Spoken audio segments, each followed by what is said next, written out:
गुरु मानुष कर जानते। अब ऐसे सतगुरु के विषय में बताया है, सतगुरु मानुष कर जानते ते नर कहिए अंध, होवे दुखी संसार में फिर आगे यम के फंद। पुणात्मा जब परमात्मा स्वयं आए थे तो भी एक गुरु की भूमिका करके गए थे कबीर परमेश्वर जी। अब उन्होंने अपना दास बेच दिया अपनी ही पावर देकर। अब उस समय भी हम यही मार खा गए कि हमने उनको भगवान को भगवान नहीं माना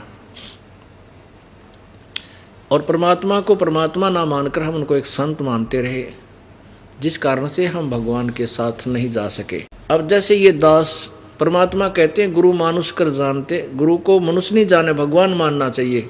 गुरु गोविंद कर जानियो रहियो चरण समाए शब्द समाए, और मिले जब दंडवत बंदगी नहीं पल पल ध्यान लगावे। अब परमात्मा आए थे तब तो वो गुरु भी थे भगवान भी थे, नो डाउट। अब ये दास भगवान नहीं है लेकिन उस परमात्मा का दास जरूर है, उसका प्रतिनिधि है, रिप्रेजेंटेटिव है। तो ऐसे संत को आपने भगवान मानना चाहिए। मानने का तात्पर्य क्या है कि जैसे एक गणित का प्रश्न आता है ब्याज का ऋण का, उसमें मानना होता है, मान लीजिए मूलधन 100 रुपये, वो मूलधन 100 रुपये मानकर उस इक्वेशन को सोल्व किया जाता है, उस क्वेश्चन को सोल्व किया जाता है तब होता है। उसमें वो 100 रुपये मूलधन मानना पड़ता है, लेकिन वो 100 रुपये मूलधन नहीं है, लेकिन मानना पड़ेगा। मूलधन तो लाखों करोड़ों में कोई और निकलेगा जिससे हम सफल होंगे, वो प्राप्त करना है। लेकिन वो 100 रुपये मूलधन मानना पड़ेगा कि ये मूलधन है हमारा। उसके माने बिना वो प्रश्न हल नहीं हो सकता।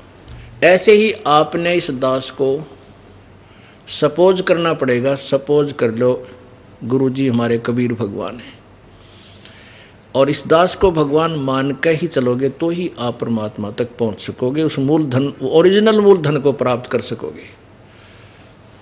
इससे क्या होगा कि जैसे मान लीजिए हम भगवान की तलाश कर रहे हैं और भगवान को हम कितना सुखदाई और अपना प्रिय मानते हैं। अब यहाँ मान लीजिए इस दास के स्थान पर कबीर परमेश्वर आ जाते हैं, वो न्यो का न्यो उठा कर ना ले जाओ तुम्हारे को, वो भी न्यो कहेंगे भक्ति कर भाई, ये नाम जब कमाई कर अपनी और ये मर्यादा रख, तब तू वहाँ चलने योग्य होगा। तो वो परमात्मा मेरे स्थान पर हों तो आप क्या क्रिया करोगे? क्या वो आप उसके साथ सामने आकर के वाद विवाद करोगे? क्या उसके सामने आकर के आप झूठ बोलोगे? क्या और मन में खोट रखोगे? नहीं, आँखों में आंसू आने को हो और नम्रता हो, भगवान खड़े, कहीं मेरे से कोई ऐसी क्रिया ना हो जाए जिससे भगवान के दिल को ठेस पहुंच जाए। इस भाव से आपको रहना होगा। जब यहाँ से आप जाओगे आगे, इस दास के रूप में परमात्मा आपको मिलेगा, आपकी वहाँ फिर परीक्षा होगी। अब जैसी आपकी यहाँ मेरे साथ व्यवहार है, ऐसा ही वहाँ भगवान के साथ करोगे, फिर वापस फिर यहीं डूब मरोगे। तो इस दास को आपने, आपका जो है ना कर्म बने रहेंगे, आपका भाव ठीक बना रहेगा। इस दास को ये मान कर चलो ये भगवान है हमारे, ये मूलधन सपोज कर लो, और फिर आपका देख कैसे विनम्रता आएगी, आपके अंदर कैसी श्रद्धा होगी, निष्कपटता बनी रहेगी, यहाँ कैसा शिष्टाचार बनेगा कि गुरु जी की आत्मा को ठेस ना पहुँचे। कहते हैं सतगुरु के दरबार में मेरी थर थर काँपे देह, ना जानो किसी बात पर हमारा टूट ना जावे ने, कि किसी बात पर हमारा आपस में कोई फ्रिक्शन ना आ जावे, कहीं मैं भक्ति से हीन हो